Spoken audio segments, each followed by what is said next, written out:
Viewers break तो बाद तुहाडा स्वागत है जी। डॉक्टर साहब साडी अगली ईमेल पंजाब तो वीर हरमीत सिंह जी दी है। ये लिखते हैं डॉक्टर साहब वाहिगुरू जी का खालसा वाहिगुरू जी की फतेह। मैं थोड़े ज़्यादा एपीसोड तो नहीं देखे, बस यूट्यूब ते छोटे 2 क्लिप ही देखे हैं ਜਿਹੜੇ ਮੈਨੂੰ काफ़ी ਵਧੀਆ ਲੱਗੇ। मैं कंवर संधू ਵੱਲੋਂ ਦਿਖਾਇਆ ਗਿਆ ਬਲੂ ਸਟਾਰ ਆਪਰੇਸ਼ਨ ਦੇਖ ਰਿਹਾ ਸੀ। मैं झूठ नहीं बोलता पर ਮੈਨੂੰ ਉਹ काफ़ी ਵਧੀਆ ਲੱਗਿਆ क्योंकि उस तो पहला मैनू ब्लू स्टार की कोई जानकारी नहीं सी। पर तुहाडे ਵੱਲੋਂ भी मैं 1-2 कमेंट सुने ਜਿਹੜੇ ਤੁਸੀਂ कंवर संधू बारे कहे ਅਤੇ ਵਧੀਆ भी लगे क्योंकि मैनू हमेशा ਉਹਦੇ ਵਿੱਚ कोई कमी महसूस ਹੁੰਦੀ ਸੀ। मैं 24 साल ਦਾ ਹਾਂ पर 1984 ਦਾ ਸਾਕਾ मैनू हमेशा अंदरों अंदर दिखाता रहता है जिवें कि ਇਹ सब कुछ मेरे नाल ही होया होवे। डॉक्टर साहब ਤੁਸੀਂ ਮੇਰੇ थोड़े ਜਿਹੇ सवालों का जवाब दे दो ਜਿਹੜਾ कि मैनू लगता है सिर्फ ਤੁਹਾਡੇ ਕੋਲੋਂ ही मिल सकता है। पहला सवाल, संत भिंडरांवाले ने अपना डेरा अकाल तख्त ते क्यों बनाया सी? दूसरा, उन्हां दा सरकार नाल लड़न दा की कारण सी? तीसरा, आज़ादी तो बाद सब तो वध नुकसान सिखां नूं अते उन्हां दे इतिहास नूं होया क्योंकि काफ़ी इतिहास पाकिस्तान विच चला गया कि खालिस्तान बन तो बाद ये नुकसान वधेगा नहीं? बहुत बहुत धन्यवाद जी डॉक्टर साहब। वीर हरमीत सिंह जी का बहुत बहुत धन्यवाद। उन्होंने सानू पंजाब तो लिखे, उन्होंने शहर तो नहीं लिखे है, थले उन्होंने अपना फोन नंबर दिता जोड़ा ज़ाहिर है पंजाब तो सी जी। उन्होंने 2 क्लिप साडे देखे, उन्होंने चंगे लगे। कंवर संधू का भी उन्होंने जोड़ा प्रोग्राम डे एंड नाइट ते उन्हें दिता है घल्लूघारे संबंधी चंगा लगा जी।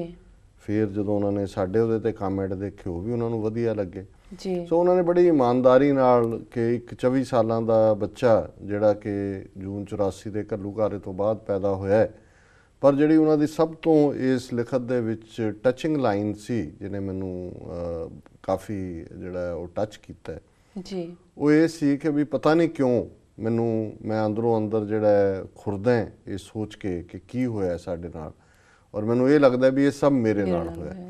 मैं समझदा भी जे ये फीलिंग्स साडे अद्धे सिखां च भी आ जाण, अद्धे भी शायद मैं बहुत ज़्यादा किया है तो असी हेठली उत्ते लिया सकते, असी तब्दीली लिया सकते हैं, असी अपने कौमी आज़ादी के संघर्ष नूं किते दा किते लिजा सकते जी। अज जिहड़ी साडी वड्डी समस्या और इहदे च साडा भी एक वड्डा हिस्सा जिहड़ा अपने आप नूं एक्टिविस्ट कहंदा है कई सालों तो, उन्हां च भी तुसी वो अंदरूनी पीड़ जां दर्द महसूस नहीं करते। कई बार तुहानूं एवें सकने जे शब्द तां नज़र आंदे ने लेकिन उहदे नाल टच नहीं हुंदे। और एक होर वड्डा तबका है जिन्हों हुंदा कि वट टू मी, मेरे नाल तां नहीं होया जी जी। वो फिर जिहड़े इस किस्म के भगौड़े ने वो नुक्स कड्ढणगे कि जी ये क्यों हो गया जी, हथियार लैके अंदर क्यों चले गए जी, अंदर ना जांदे जी, हमला ना हुंदा जी। उन्होंने जिहड़े सवाल भी आए ने दोवें तिन्ने वो इसे चों ही आए ने, उन्होंने वालों नहीं, क्योंकि वो तो लभ रहे हैं, वो तो एक जगियासू है बच्चा जिहड़ा 4 चफेरे सच नूं ढूंढ रहे। हुण सच नूं ढूंढदे हैं जदों भी उन्होंने प्रोग्राम कोई होर देखे सुने आले दुआले नाल गल कीती होएगी, उन्हां चों जिहड़ा उन्हां दा पहला सवाल ओरीजिनेट होया वो यही है कि भी संत पिंडां वालियां ने अपना डेरा अकाल तख्त ते क्यों बनाया। हुण ये एक बहुत वड्डे उस भगौड़े तबके का आर्गूमेंट है जिहड़ा ये कहंदा है कि जी ठीक है सरकार ने बहुत माड़ा कीता पर बहाना तो असी दिता है, जे उत्थे संत भिंडरां वाले अकाल तख्त ते ना जांदे तो फौजी हमला ना हुंदा। हुण इस दे लई जे असीं लंबी चौड़ी कोई दास्तान फिर सुनाईए, क्योंकि इन्हां नूं भी असीं कई वारी इस किस्म के सवालों नूं हैंडल कीता है जी कि भाई ये तां नस्लकुशी की योजना किवें बनी, किवें 2 साल प्रैक्टिस कीती, किवें फौज ने वो सारा जिहड़ा मॉडल बना के हरमंदर साहब दा डेजर्ट दे विच ये काम कीता है। फिर जे जनरल लैफ्टिनेंट जनरल जिहड़ा वैसटर्न कमांड का सिन्हा सी उहदा इंटरव्यू जो वैसटर्न कमांड सी वो तो जो संतां ने गिरफ्तारी दी 20 सितंबर 1981 नूं वो तो चौंक महते टैंक वरतना चाहुंदे सी और उन्होंने पंजाब के चीफ सैकटरी ने उन्होंने कहा सिन्हा नूं उन्हें ना की, इस करके वो सीनियर होने के बावजूद जनरल नहीं बनाया। सो इदां दे बहुत सारे आर्गूमेंट ने, पर इस वीर की तसल्ली लई मैं इन्ना ही कहना चाहुंदा कि भी जे तुसीं ये कहते हो जी उन्होंने डेरा उत्थे क्यों लाया अकाल तख्त ते, पहला तुहानूं अकाल तख्त का इतिहास समझना पेगा कि अकाल तख्त तख्त है, तख्त के उत्ते शस्त्र रखे जाते हैं और तख्तां दे उत्ते ही जिहड़ा है वो राज भाग की गल भावें अकाल दा तख्त है, कल भी असीं दा जिक्र कीता सी जी। जिन्ने मोर्चे सिख कौम दे जे असीं बहुत पिछे ना भी जाइए कि भाई अरदास किवें हुई जां शहीद बाबा गुरबख्श सिंह जां दूसरियां दी शहादत, ਕਿ 20ਵੀਂ ਸਦੀ 'ਚ ਅਕਾਲੀ ਲਹਿਰ ਦਾ ਇਤਿਹਾਸ ਹੀ ਪੜ੍ਹ ਲਓ। ਮੋਰਚੇ ਸਾਰੇ ਅਕਾਲ ਤਖਤ ਸਾਹਿਬ ਤੋਂ ਹੀ ਲੱਗਦੇ ਸੀ, ਅਰਦਾਸ ਕਰਕੇ ਲੱਗਦੇ ਸੀ ਜੀ। ਔਰ ਬਹੁਤ ਸਾਰੀ ਲੀਡਰਸ਼ਿਪ ਜਿਹੜੀ ਮੋਰਚੇ ਚਲਾਉਂਦੀ ਸੀ ਅਕਾਲੀਆਂ ਦੀ, ਜਿਨ੍ਹਾਂ ਦੇ ਵਿੱਚ ਮਾਸਤਾਰਾ ਸਿੰਘ ਜਾਂ ਖੜਕ ਸਿੰਘ ਜਾਂ ਹੋਰ ਬਹੁਤ ਸਾਰੇ ਲੋਕ ਹੁੰਦੇ ਸੀ, ਉਹ ਉੱਥੇ ਹੀ ਠਹਿਰਦੇ ਸੀ। ਸੰਤ ਫਤਿਹ ਸਿੰਘ, ਕਿਉਂਕਿ ਜਿਹੜਾ ਵੀ ਮੋਰਚਾ ਚਲਾਉਂਦਾ ਸੀ ਉਹਨੇ ਜੇ ਆਪਣੇ ਆਪ ਨੂੰ ਐਕਟਿਵ ਰੱਖਣਾ ਤੇ ਗ੍ਰਿਫਤਾਰੀ ਤੋਂ ਵੀ ਬਚਾਅ ਦਾ ਕਾਰਨ ਹੈ। ਸਰਕਾਰ ਕਦੇ ਡੇਅਰ ਨਹੀਂ ਸੀ ਕਰਦੀ ਕਿ ਉਹ ਅੰਦਰੋਂ ਜਾ ਕੇ ਗ੍ਰਿਫਤਾਰ ਕਰੇ, ਅਦਰ ਦੈਨ ਕਿ ਅਸ਼ਵਨੀ ਕੁਮਾਰ ਨੇ ਇੱਕ ਦੋ ਵਾਰੀ ਡੇਅਰ ਕੀਤਾ ਭੀਮ ਸੈਨ ਸੱਚਰ ਦੇ ਵੇਲੇ, ਫਿਰ ਉਹਨਾਂ ਨੇ ਮਾਫੀ ਮੰਗੀ।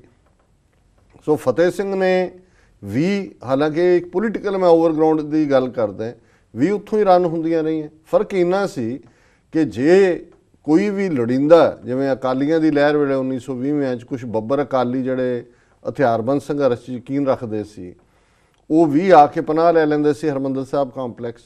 ਉਹ ਜਦੋਂ ਉਹਨਾਂ ਨੂੰ ਕੋਈ ਪਤਾ ਲੱਗਦਾ ਸੀ, ਜਿਹੜੇ ਬ੍ਰਿਟਿਸ਼ ਇੰਟੈਲੀਜੈਂਸ ਨੂੰ, ਉਹ ਉਹਨਾਂ ਨੂੰ ਲਿਸਟ ਦਿੰਦੇ ਸੀ ਜਾਂ ਨਾਂ ਦੱਸਦੇ ਸੀ ਤੇ ਉਹ ਉੱਥੋਂ ਚਲੇ ਜਾਂਦੇ ਸੀ।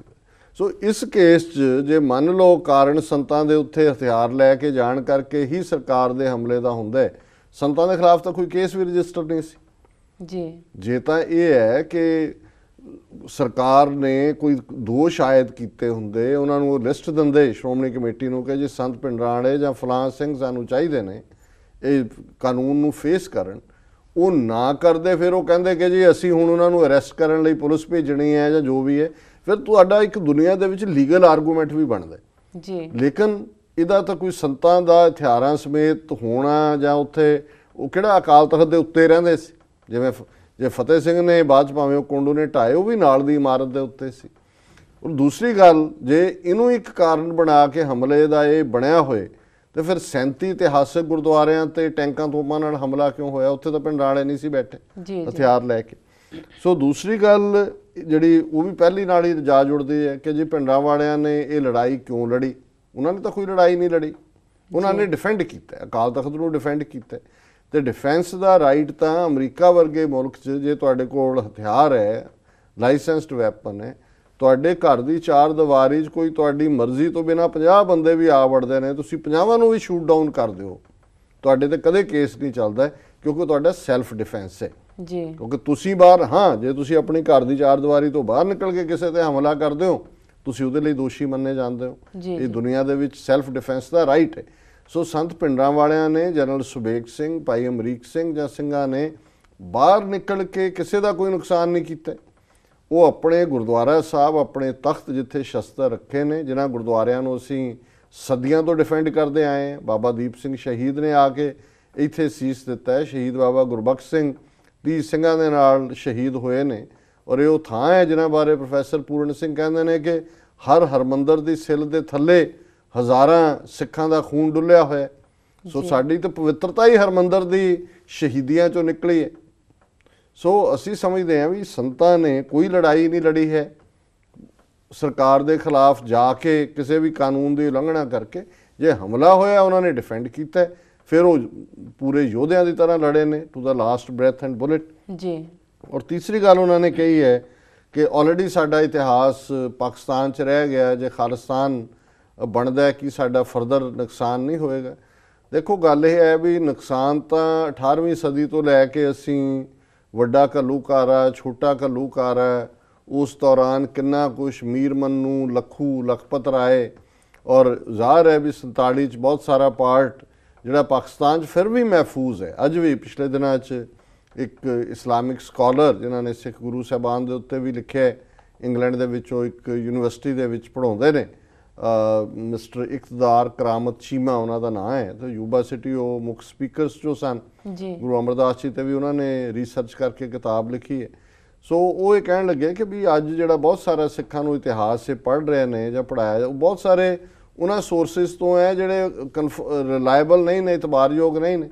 ਉਹਦਾ ਕਾਰਨ ਵੀ ਸਿੱਖਾਂ ਦਾ ਇਤਿਹਾਸ, ਸਿੱਖ ਰਾਜ ਵੇਲੇ ਵੀ ਬੋਲੀ ਸਾਡੀ ਫਾਰਸੀ ਸੀ, ਸਰਕਾਰੀ ਬੋਲੀ ਵੀ। ਉਹ ਤਾਂ ਫਾਰਸੀ ਦੇ ਜਿਹੜੇ ਦਸਤਾਵੇਜ਼ ਨੇ, ਗ੍ਰੰਥ ਨੇ ਜਾਂ ਫਾਰਸੀ ਦੇ ਕੋਰਟ ਰੈਕਰਡ ਨੇ, ਉਹਨਾਂ ਦੀ ਰਿਸਰਚ ਤੋਂ ਬਾਅਦ ਹੀ ਤੁਸੀਂ ਟਰੂ ਹਿਸਟਰੀ ਤੱਕ ਪਹੁੰਚਦੇ ਹੋ। ਔਰ ਡਾਕਟਰ ਗੰਡਾ ਸਿੰਘ ਜਾਂ ਸਰ ਕਪੂਰ ਸਿੰਘ, ਉਹ ਇਸ ਲਈ ਉਹਨਾਂ ਨੇ ਬਹੁਤ ਸਾਰੇ ਫੈਕਟ ਜਿਹੜੇ ਅਦਰਵਾਈਜ਼ ਹਿੰਦੂ ਇਤਿਹਾਸਕਾਰਾਂ ਨੇ ਡਿਫਰੈਂਟ ਬਣਾਏ ਸੀ, ਉਹ ਉਸ ਮਿਥ ਨੂੰ ਤੋੜਿਆ ਕਿਉਂਕਿ ਉਹ ਓਰੀਜਨਲ ਸੋਰਸਿਸ ਤੱਕ ਗਏ ਕਿ ਪਰਸ਼ੀਅਨ ਦੇ ਮੂਲ ਸੋਰਸ ਕੀ ਨੇ। ਸੋ ਅਸੀਂ ਸਮਝਦੇ ਹਾਂ ਵੀ ਪਾਕਿਸਤਾਨ ਹੋਏ ਜਾਂ ਲੰਡਨ 'ਚ ਪਈਆਂ ਮਿਊਜ਼ੀਅਮਸ ਦੇ ਵਿੱਚ ਜਾਂ ਦੂਜੀ ਸਾਡੀ ਕੋਈ, ਉੱਥੇ ਅਸੀਂ ਮਹਿਫੂਜ਼ ਹੈ।